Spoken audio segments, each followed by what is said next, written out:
Hello, and welcome to the Coach Therapy Podcast. I'm Coach Q, and I am so excited that you decided to tune in today.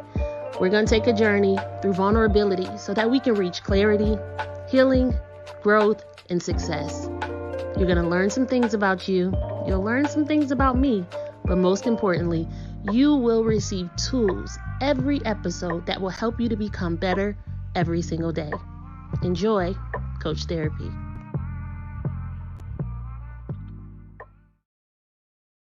Hello again. Hello and welcome to the Coach Therapy Podcast. I'm Coach Q. If you're clicking on this podcast for the very first time, thank you, thank you, thank you. And if you are tuning in because you do so often, thanks again. And I am so grateful that you would take some time out of your day to check in to this podcast. And I hope that you leave with some inspiration. I hope that you see yourself in the topics that I discuss. I hope that ultimately you reach a place of healing and that you find your way of becoming the very best version of you. Just you, nobody else. And if I can help in any way to help you to get there, to help you to get over a hurdle, to help you to see yourself um, as a beautiful being and a healed being, then I'm doing what I'm supposed to do. And I feel just honored. I'm honored that God has chosen me. Like he said, Quinny, I want you to do it. I want you to do it. And I'm telling you, I have fought him tooth and nail. Like that's not what I want to do. And now here I am, um, saying yes to purpose, yes to the unknown and the uncertainties, and just yes. And we have to get to a place sometimes where we just say, yes, I'll do it. It's easy to say no. It's easy to say no because when we say no, um, we don't have to challenge ourselves out of our comfort zone. But yes, my God, when we say yes, we are really opening ourselves up to the opportunities. Honestly, I believe that when we say yes, that we are opening ourselves up to answer prayers. It's not enough to just pray and wait. It's pray and say yes when things come in your spirit, and say when you feel that nudge, or when certain opportunities come, say yes. And I didn't even know I was going to say that, just kind of talk about the yes. But somebody, I hope this is helpful, and you feel a need, and you feel compelled, I should say, to do that thing, whatever that thing is, whatever it is that you should be doing, talking yourself out of it, go ahead and say yes. I've been there, and I'm still talking myself into a lot of stuff, right? That I know I have to do in this season of my life. So, yes, yes, yes, yes, yes. Live, live, live, and live again. All right. So, I was thinking today, like, man, what am I going to talk about? Because I like to know before I pop on the camera and get on the mic, what am I going to talk about? And I was in my phone because a lot of times I make notes in my phone. The note section of my phone is my best friend. And I came across a note to self, right? So there are times where I feel like I need to write to me. I don't need to call up anybody, I don't need to talk to anybody. I simply need to write to me. And I came across a really short note. And I decided, you know what, I'm going to share my notes with my audience today. We believe in vulnerability, and so I want to share a note all the way from, it was May 31st, 2018. So this is a little dated, but here's the note.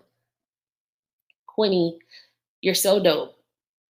You've been through so much pain and you still manage to rise above the pain. God has graced you for this assignment. You've got to figure out a way to enjoy your life. It doesn't matter who left. Being misunderstood by people doesn't mean that you are misunderstood by God.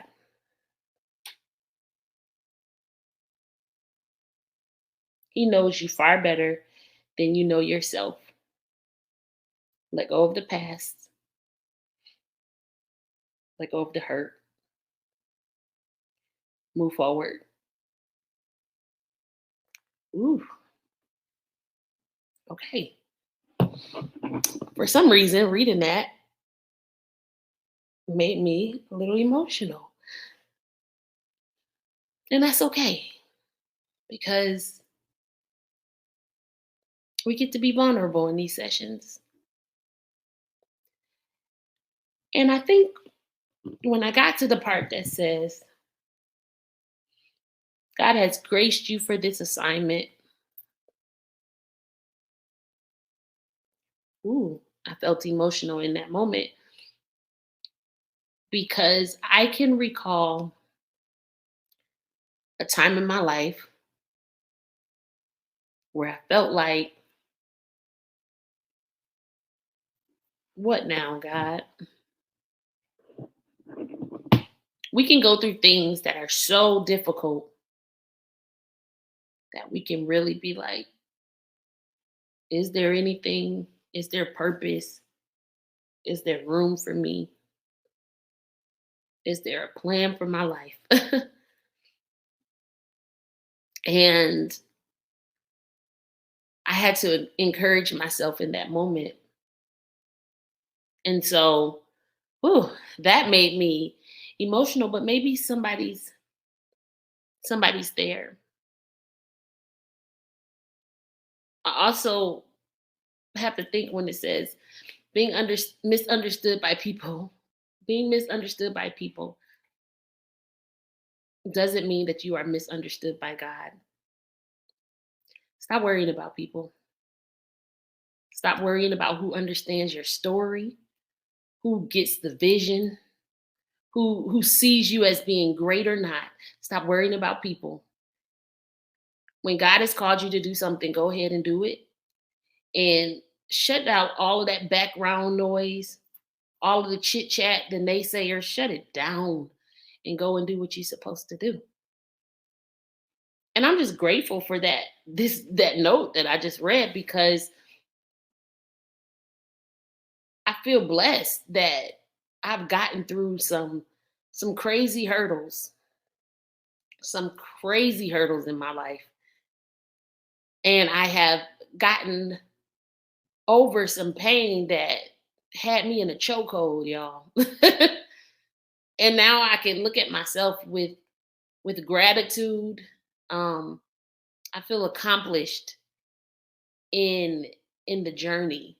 You know, am I where I want to be? No. Have I done all of the things that I set out to do? Nope, not yet. But I feel very accomplished in the fact that the things that could have destroyed me, the things that once had my mind all tied up and all which way tug of war, everything about to have me feeling like I am going stir crazy. Like I'm over those things. I'm over those things and that feels good. Like you have to sometimes, I know we all in the thick of something right now. All of us are in the thick of something, but you have to take a moment to celebrate where you come from because you can recall other situations that you've been in the thick of and you're like, yo, what is happening? I am about to like lose it. And you didn't. And look at you. Look at you right now. You prayed for these moments. You worked for these moments. You cried to get to this moment. You lost things along the way, but you are right here in this moment. And if we don't stop, but just to take a moment of gratitude for where we have come from. Because, yeah, I know we all trying to go somewhere. We are all trying to go somewhere. But wait a minute. We had to get through the moments that we thought was going to destroy us to get to the one that we are in now. So shout out to you. Shout out to you for not giving up. Shout out to you for finding a way to love yourself through painful moments. Shout out to you for pushing yourself when you didn't have the support that you needed. Shout out to you because you did not give up. You're doing it. And I'm proud of you. So thank you for checking out that note to myself. I'm like, oh my God, I can't believe I got emotional. Now, listen, but this is my session. If I need to cry, I can cry. I can cry in my session. If I need to cry. But wow, what a moment. At the end of that note to myself, I said, let go. Let go of the people, let go of the hurt. Push forward. Letting go has been tough for me in my life. I can be loyal to a fault. That's why letting go can be so easy, difficult for me. Is because I can be loyal, so loyal until I can stand the discomfort of something, all in the name of loyalty. I can outstay a place that I'm in, all in the name of loyalty. I can engage in a relationship with someone who is not healthy, all in the name of loyalty. And child, it has caused me unnecessary pain. We have got to be willing to let go. A lot of the times, the things that I was afraid of letting go of were necessary for me to get to the place that I am in now. Like, but that fear of letting go, that fear of being like, I can't do this, I need this. And woo, some stuff you just got to let go of. Let me tell you one of the best things that I let go of. I let go of the fear of rejection. The fear of rejection. There was a point of time in my life where I was so afraid of being rejected. And a big part of that was due to, it really came from being a kid. As a kid, I was chubby, dark skinned, and the kids used to tease me, right? And it made me insecure. I started to develop these insecurities around me. And I went through like some of my teenage years just thinking I was so ugly, like, oh my God, I hate myself. I hate my face. And then into adulthood, it played a role in relationships with men. So I was afraid of saying what I wanted because of rejection, but it didn't stop there. That fear of rejection bled into just life and my pursuit of things. And I would be so afraid of pursuing certain things because I was thinking, oh my God, I don't want to be rejected. I don't want to feel that pain. I liken rejection to, do you remember being a kid? I might date myself with this. When we were in PE, the coach used to pick two captains and about to play dodgeball or whatever, basketball, whatever sport we were going to play. And um, they would pick teams. So, of course, the most athletic folks will always get picked first, and the least athletic folks would get picked last. Now, I love sports, but playing them has never been my forte. I did play basketball and I was terrible, but nonetheless, um, I would get picked last. And I would have so much anxiety around getting picked last and so much anxiety around if I just happened to get on somebody's team by default because I was the last person left. And it created this level of anxiety in me because I did not want to be rejected. I'm like, I just leave me out of it. It's like I just wanted to hide. And it was just like this fear of being rejected that I felt throughout life when it came time to get picked for Valentine's Day or whatever it was. It was like I had this fear of rejection. And so that fear of rejection led into me not articulating what I really wanted in life, but just kind of settling on whatever I felt like I could get because I didn't want to have that feeling. That's a real thing. Rejection is scary. And it doesn't feel good when you are rejected.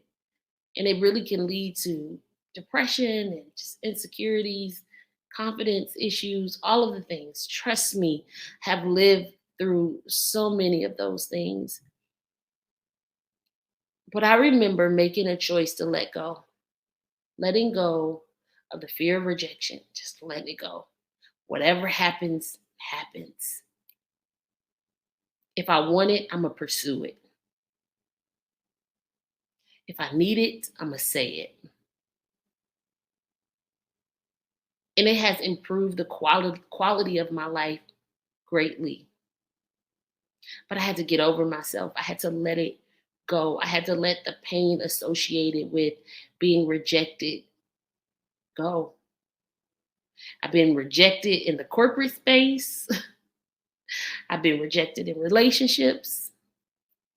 I've been rejected with opportunities that I thought belonged to me and I didn't get. When I tell you, I have been rejected in multiple facets, but letting it go really revealed to me like, wait a minute, you are not defined by what chooses you or who chooses you. I started that letter off with, Quinny, you're dope. But I had to figure that thing out for myself. And a lot of times we are so connected to our fears, we're so connected to the pain, to the past and memories that we we make it so as though our past is our present reality. There are people that I let go of in my past that are not even a part of my life today, but I know what it is to allow the things that they said, the way that they treated me, to still control me in the present moment. I had to let go of it all. And I had to change the narrative, change what I was telling myself, change the way that I see myself. Like I just had to shift. I had to let go of it. And it was a game changer. It was a game changer for me. What are you holding on to that you need to let go of? What conversation is just playing in your head over and over on repeat that's keeping you stuck? What memory is plaguing your mind and preventing you from moving forward? Ask yourself. And then ask yourself, is that your reality today? Is it your reality because you have accepted it as your reality? When we don't let go of things, we are accepting it, we're carrying it into our everyday lives, and we're giving it the permission to just break us down. And we at some point we have to draw the line and say, hold up, hold up, hold up, hold up. I'm not doing that. Just like in the beginning, I talked about we have to say yes to some things, yes to healing, yes to being better, yes to I deserve more, yes to I am worthy, yes to I am valuable, and let go of that other stuff. I wrote that letter to myself in 2018. And it was just a reminder for me today. It was a reminder that so what that I've been misunderstood by people. God understands me. He gets me. He's like, I know who you are. I know why you are the way you are, why you're quirky and whatever. And so it just feels liberating. It felt liberating to just share that with you all. My goodness. Um, just the power of growth and healing and progression. Man, write a letter to yourself, write a note to yourself in whatever place that you're in. I'm sure that when you come back to it, you will find gratitude. You'll find a reason to be like, wow, you will see growth. And then you will also maybe see things that you can still work on, and that's okay too. It's okay. Just give yourself the permission to change. My good friend Dr. George, he has this presentation called I Give Myself Permission. I love it because when we give ourselves the permission to let go, and when we give ourselves the permission to grow, we will amaze ourselves. We then get to look back on old things and get a little emotional because we've come such a long way. Thanks for sharing with me in this moment, in this emotional moment that I didn't know that I was going to have. Thanks for clicking on this podcast. And thank you in advance for doing the work to heal you so that you'll heal others. I appreciate you, and I will talk to you soon.